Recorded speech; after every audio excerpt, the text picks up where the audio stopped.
इन दोस्तों कैसे हैं आप सभी। आशा करता हूँ बहुत ही अच्छे होंगे। इस वीडियो में हम अपने लिए लेकर आए टॉप जी के जीएस के प्रश्न। ये ऐसे प्रश्न हैं जो बार बार एग्जाम में पूछते हैं। हर क्वेश्चन से जुड़े इंपॉर्टेंट फैक्ट्स भी हैं जो आपके एग्जाम में छप सकते हैं। तो चलिए वीडियो की शुरुआत करते हैं। देखते हैं पहला क्वेश्चन क्या पूछा है आपसे। पहला क्वेश्चन पूछा है, हाल ही में दिवंगत शारदा सिन्हा किस राज्य की लोकप्रिय लोक गायिका थी। आपसे पूछा है कि हाल ही में दिवंगत शारदा सिन्हा किस राज्य की लोकप्रिय लोक गायिका थी। चलिए बताइए राइट आंसर क्या हो जाएगा। राइट आंसर हो जाएगा ऑप्शन सी, बिहार। इस प्रश्न का राइट आंसर हो जाएगा। हाल ही में दिवंगत हुई लोक गायिका शारदा सिन्हा को बिहार कोकिला के नाम से जाना जाता था। बात यह हो रही बिहार राज्य की, जहां पर हाल ही में चुनाव होने वाला है, इसलिए यह चर्चा में। तो चलिए इसके बारे में जान लेते हैं। बिहार की राजधानी क्या है, तो बिहार की राजधानी जो है वह पटना है। पटना बिहार की राजधानी है। बिहार का उच्च न्यायालय भी पटना में। बिहार गठन कब हुआ, तो बिहार गठन हुआ 22 मार्च 1912 को, बंगाल प्रेसिडेंसी से अलग होकर। बिहार दिवस कब मनाया जाता है, तो 22 मार्च को ही बिहार दिवस मनाया जाता है। बिहार का सबसे बड़ा जिला कौन सा है,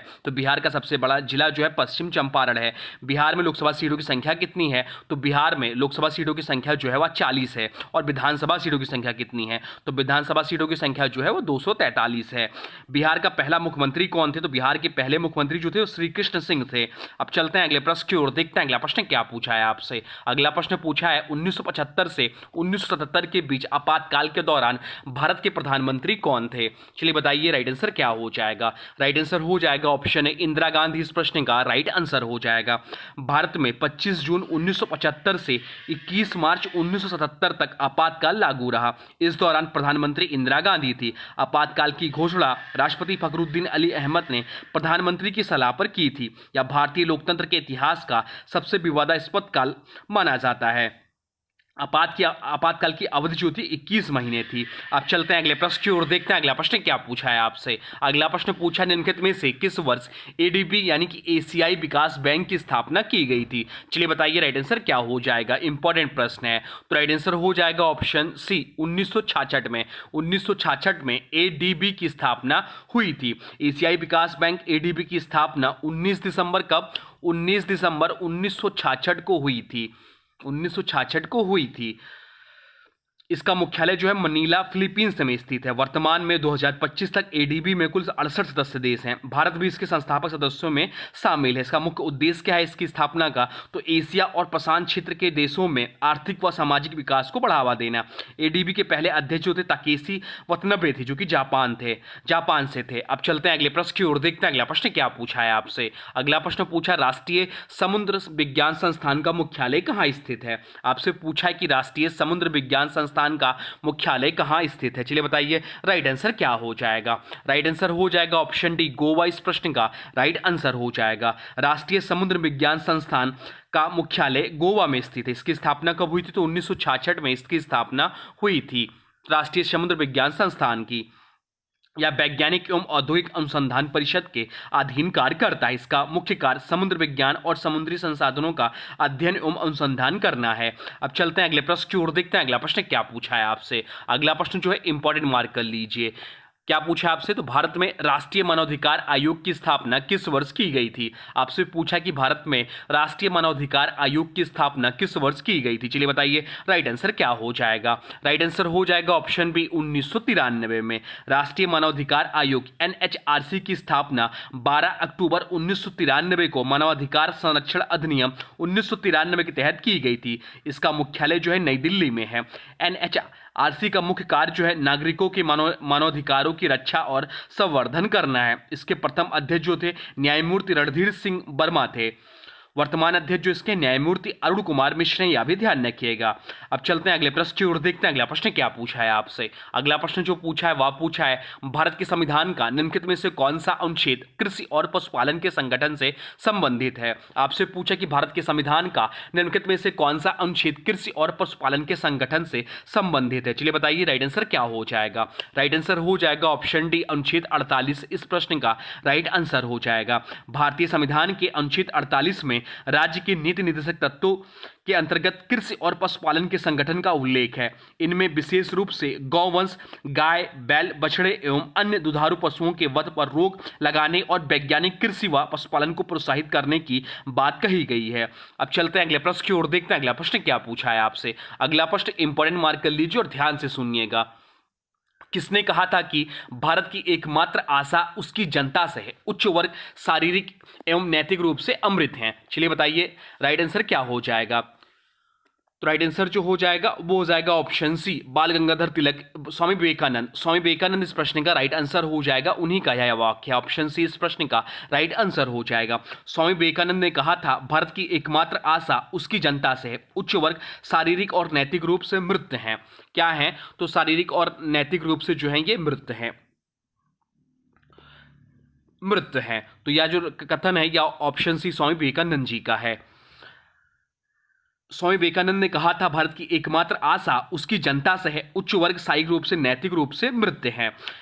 ऑप्शन दे बिपिन चंद्र पाल, तो बिपिन चंद्र पाल लाला लाजपत राय और बाल गंगाधर तिलक के साथ लाल बाल पाल त्रयी के सदस्य हैं। अरविंद घोष की बात करें तो क्रांतिकारी और बाद में योगी दार्शनिक बने। बाल गंगाधर तिलक की बात करें तो लोकमान्य एवं स्वराज मेरा जन्मसिद्ध अधिकार है के प्रवर्तक रहे। बाकी बात यहाँ हो रही स्वामी विवेकानंद की, तो स्वामी विवेकानंद का वास्तविक नाम क्या था? तो स्वामी विवेकानंद का वास्तविक नाम जो था वह नरेंद्रनाथ दत्त था। इनकी जन्मतिथि जो है 12 जनवरी 1863 को, जन्म स्थान था कोलकाता पश्चिम बंगाल। इनके पिता का नाम जो था वह विश्वनाथ दत्त था और माता का नाम भुवनेश्वरी देवी था। गुरु जो इनके थे वो रामकृष्ण परमहंस थे। रामकृष्ण मिशन की स्थापना इन्होंने 1897 में की थी।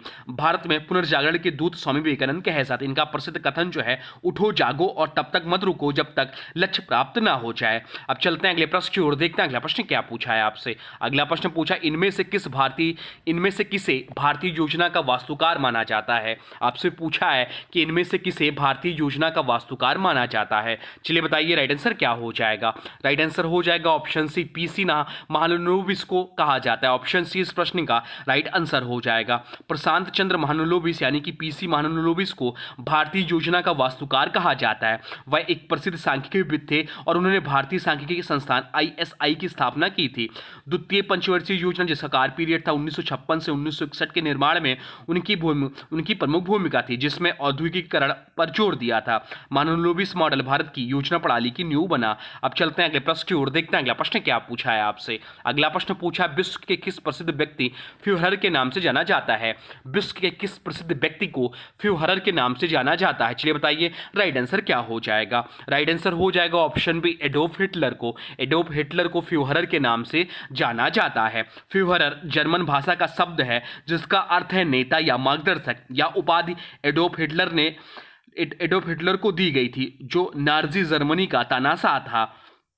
यह शब्द उनके पूर्ण तानाशाही शासन और व्यक्तिवाद का प्रतीक बन गया। ऑप्शन में दिया है लेनिन, तो लेनिन जो थे रूस की बोल्शेविक क्रांति के नेता थे। नेपोलियन बोनापार्ट की बात करें तो नेपोलियन बोनापार्ट फ्रांस का महान सैन्य शासक था। और स्टालिन जो है सोवियत संघ का नेता था जिसे मैन ऑफ स्टील कहा जाता है। अब चलते हैं अगले प्रश्न की ओर, देखते हैं अगला प्रश्न क्या पूछा है आपसे। अगला प्रश्न पूछा है भारत का केंद्रीय औषधि अनुसंधान संस्थान कहाँ स्थित है? आपसे पूछा है कि भारत का केंद्रीय औषधि अनुसंधान संस्थान कहाँ स्थित है। चलिए बताइए राइट आंसर क्या हो जाएगा। राइट आंसर हो जाएगा ऑप्शन डी, लखनऊ में स्थित है। ऑप्शन डी इस प्रश्न का राइट आंसर हो जाएगा। केंद्रीय औषधि अनुसंधान संस्थान यानी कि central drug research institute CDRI की स्थापना 1951 में की गई थी। कब की गई थी? तो 1951 में की गई थी। यह संस्थान लखनऊ उत्तर प्रदेश में स्थित है। यह CSIR यानी कि council of scientific and industrial research के अंतर्गत कार्य करता है। इसका मुख्य उद्देश्य नई दवाओं की खोज, औषधि अनुसंधान और स्वास्थ्य क्षेत्र में नवाचार करना है। अब चलते हैं अगले प्रश्न की ओर, देखते हैं अगला प्रश्न क्या पूछा है आपसे। अगला प्रश्न पूछा भारतीय संविधान की 10वीं अनुसूची में निम्नलिखित में से किसके बारे में है? आपसे पूछा कि भारतीय संविधान की 10वीं अनुसूची निम्नलिखित में से किसके बारे में है। चलिए बताइए राइट आंसर क्या हो जाएगा। तो राइट आंसर हो जाएगा ऑप्शन ए, दल बदल विरोधी कानून से। भारतीय संविधान की 10वीं अनुसूची को दल बदल विरोधी कानून कहा जाता है। इसे 52वें संविधान संशोधन 1985 के माध्यम से जोड़ा गया था। इसका मुख्य उद्देश्य निर्वाचित सांसदों और विधायकों को दल बदल करने से रोकना है। इसके तहत यदि कोई सदस्य अपनी पार्टी छोड़ता है या पार्टी विधेयक का उल्लंघन करता है तो उसकी सदस्यता समाप्त हो सकती है। अब चलते हैं अगले प्रश्न की ओर, देखते हैं अगला प्रश्न क्या पूछा है आपसे। अगला प्रश्न पूछा उस व्यक्ति का नाम बताइए जिसने 1917 में महात्मा गांधी को चंपारण लाने में अहम भूमिका निभाई थी। चलिए बताइए राइट आंसर क्या हो जाएगा। राइट आंसर हो जाएगा ऑप्शन सी, राजकुमार शुक्ल इस प्रश्न का राइट आंसर हो जाएगा। 1917 में चंपारण सत्याग्रह महात्मा गांधी का भारत में पहला सत्याग्रह आंदोलन था। राजकुमार शुक्ल एक किसान जो कि थे ने गांधी जी से लगातार आग्रह किया और उन्हें चंपारण लाने में महत्वपूर्ण भूमिका निभाई। यह आंदोलन नील खेती के किसानों की समस्या यानी कि नील की खेती के अत्याचार से जुड़ा था। अब चलते हैं अगले प्रश्न की ओर, देखते हैं अगला प्रश्न क्या पूछा है आपसे। अगला प्रश्न पूछा संयुक्त राष्ट्र यानी कि यूएन यूनाइटेड नेशन का मुख्यालय कहाँ स्थित है। चलिए बताइए राइट आंसर क्या हो जाएगा। तो राइट आंसर हो जाएगा option C New York city. UN UN यानी कि न्यूयॉर्क सिटी। ट्रिक ध्यान रखिए, शब्द से मिलेगा रूट वर्ड ध्यान रखिए, यूएन यानी कि न्यूयॉर्क सिटी। तो संयुक्त राष्ट्र यानी कि यूनाइटेड नेशंस का मुख्यालय जो है न्यूयॉर्क सिटी अमेरिका में स्थित है। इसकी स्थापना 24 अक्टूबर 1945 को हुई थी। वर्तमान में इसमें 193 सदस्य देश हैं। तो कहाँ है इसका जो हेडक्वार्टर, वो है न्यूयॉर्क सिटी में। इसकी स्थापना कब हुई थी? 24 अक्टूबर 1945 को इसकी स्थापना हुई थी। वर्तमान में 193 सदस्य देश हैं इसके।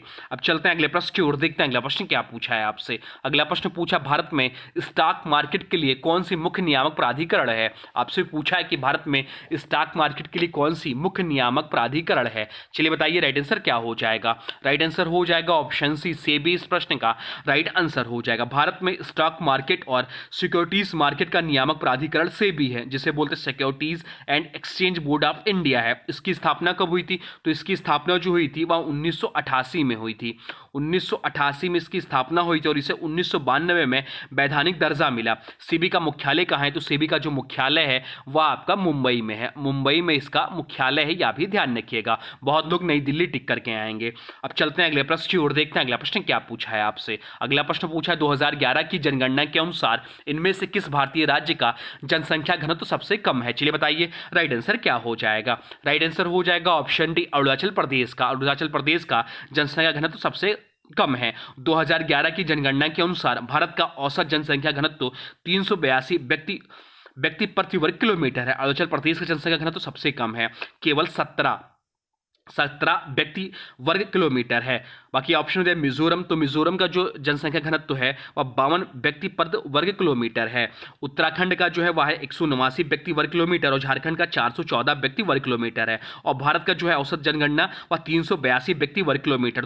तो भारत का याद रखना है 382 व्यक्ति वर्ग किलोमीटर और सबसे कम अरुणाचल प्रदेश का, जहाँ की है 17 व्यक्ति वर्ग प्रति वर्ग किलोमीटर। अब चलते हैं अगले प्रश्न की ओर, देखते हैं अगला प्रश्न क्या पूछा है आपसे। अगला प्रश्न पूछा विश्व दुग्ध दिवस कब मनाया जाता तथा 2025 में इसकी थीम क्या थी।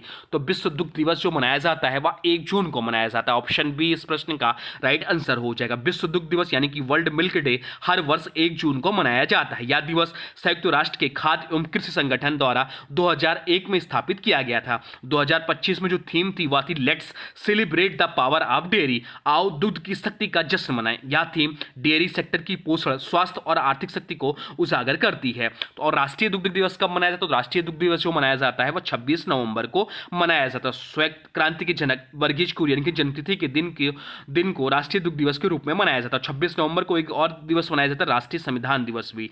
अब चलते हैं अगले प्रश्न की ओर, देखते हैं अगला प्रश्न क्या पूछा है आपसे। अगला प्रश्न जो पूछा है वह पूछा है ब्रिटिश साम्राज्य से भारत की स्वतंत्रता के बाद भारत के प्रधानमंत्री जवाहरलाल नेहरू ने किसकी अध्यक्षता में परमाणु विकास कार्यक्रम को मंजूरी दी थी। चलिए बताइए राइट आंसर क्या हो जाएगा। राइट आंसर हो जाएगा ऑप्शन ए होमी जे भाभा। स्वतंत्रता के बाद जवाहरलाल नेहरू ने परमाणु ऊर्जा आयोग यानी कि एटॉमिक एनर्जी कमीशन की स्थापना की। इसकी अध्यक्षता डॉक्टर होमी जहांगीर भाभा को सौंपी गई। होमी भाभा को भारत के न्यूक्लियर प्रोग्राम के जनक यानी कि father of Indian nuclear program कहा जाता है। उन्होंने Tata institute of fundamental research और बाद में भाभा एटॉमिक रिसर्च सेंटर यानी कि बार की स्थापना में भी महत्वपूर्ण भूमिका निभाई। अब चलते हैं अगले प्रश्न की ओर, देखते हैं अगला प्रश्न क्या पूछा है आपसे। अगला प्रश्न पूछा है मुद्रास्फीति के संदर्भ में सीपीआई का पूर्ण रूप क्या है। आपसे पूछा कि मुद्रास्फीति के संदर्भ में सीपीआई का पूर्ण रूप क्या है। चलिए बताइए राइट आंसर क्या हो जाएगा। राइट आंसर हो जाएगा option a consumer price index. CPI का पूरा फुल फॉर्म होता है। सीपीआई की कंज्यूमर प्राइस इंडेक्स एक ऐसा सूचकांक है जो उपभोक्ताओं द्वारा खरीदी जाने वाली वस्तुओं और सेवाओं की औसत कीमतों में बदलाव को मापता है या मुद्रास्फीति को मापने के लिए एक प्रमुख संकेतक है। भारत में सीपीआई का आंकड़ा राष्ट्रीय सांख्यिकी कार्यालय यानी कि एनएसओ द्वारा जारी किया जाता है। अब चलते हैं अगले प्रश्न की ओर, देखते हैं अगला प्रश्न क्या पूछा है आपसे। अगला प्रश्न पूछा निम्नलिखित में से कौन सा कथन मैंग्रोव वनों के बारे में सही नहीं है। आपसे पूछा कि निम्नलिखित में से कौन सा कथन मैंग्रोव वनों के बारे में सही नहीं है। तो मैंग्रोव जो है लवण सहिष्णु जड़ी होती है, तो यह सही है। वह हिमांग टापुओं को सहन नहीं कर सकते हैं, या भी सही है। मैग्रोव वन तट रेखा को बनाए रखते हैं और अपरदन को कम करती हैं, या भी सही है। मैग्रोव वृक्ष ऑक्सीजन समृद्ध मृदा वाले क्षेत्र में उगते हैं, तो यह गलत हो जाएगा। ऑप्शन डी इस प्रश्न का राइट आंसर हो जाएगा। ऑप्शन डी जो विकल्प दिया हुआ है यह आपका गलत विकल्प है। मैग्रोव वृक्ष जो है वास्तव में ऑक्सीजन की कमी वाली जल या जल जमाव युक्त लवणीय मिट्टी में पाए जाते हैं, ना कि ऑक्सीजन समृद्ध मृदा वाले क्षेत्र में उगते हैं। जहां पे ऑक्सीजन समृद्ध नहीं होता वहां पर ये उगते हैं। ये विशेष प्रकार की श्वसन जड़ें विकसित करते हैं जिनसे हवा से ऑक्सीजन लेकर जीवन यापन करते हैं। तो याद रखिए मैग्रोव वृक्ष जो है वास्तव में ऑक्सीजन की कमी वाली जल या जमाव युक्त व लवणीय मिट्टी में पाए जाते हैं। अब चलते हैं अगले प्रश्न की ओर, देखते हैं अगला प्रश्न क्या पूछा है आपसे। अगला प्रश्न जो पूछा है वह पूछा है निम्नलिखित में से कौन सा दर्रा पश्चिमी घाट के शिखर पर स्थित है और मुंबई को पुणे से जोड़ता है। आपसे पूछा कि निम्नलिखित में से कौन सा दर्रा पश्चिमी घाट के शिखर पर स्थित है और मुंबई को पुणे से जोड़ता है। तो चलिए बताइए राइट आंसर क्या हो जाएगा। तो मुंबई से पुणे को जोड़ने वाला जो दर्रा है वह भोरघाट दर्रा है। ऑप्शन सी इस प्रश्न का राइट आंसर हो जाएगा। भोरघाट दर्रा पश्चिमी घाट में स्थित एक प्रमुख दर्रा है, या मुंबई ठाणे जिले के पास को पुणे से जोड़ता है। ऐतिहासिक रूप से यह दर्रा व्यापार और आवागमन के लिए बहुत महत्वपूर्ण रहा है। आज भी मुंबई पुणे रेलवे लाइन और मुंबई पुणे एक्सप्रेसवे इसी घाट से होकर गुजरते हैं। तो ये रहे आपके टॉप जीके जीएस के प्रश्न। अब आज के वीडियो से प्रश्न है, इसका राइट आंसर आप लोगों को कमेंट बॉक्स में बताना है। आज के वीडियो से प्रश्न है, भारतीय संविधान की 10वीं अनुसूची निम्नलिखित में से किसके बारे में है। इसका जो भी राइट आंसर कमेंट बॉक्स में जरूर बताइए। और हाँ देखिए, अभी तक आपने वीडियो को लाइक नहीं किया तो प्लीज वीडियो को लाइक कर दीजिए और चैनल पर नए हैं चैनल को सब्सक्राइब भी कर लीजिए। तो चलिए मिलते हैं नए वीडियो में, तब तक के लिए thanks for watching railway exam target channel को।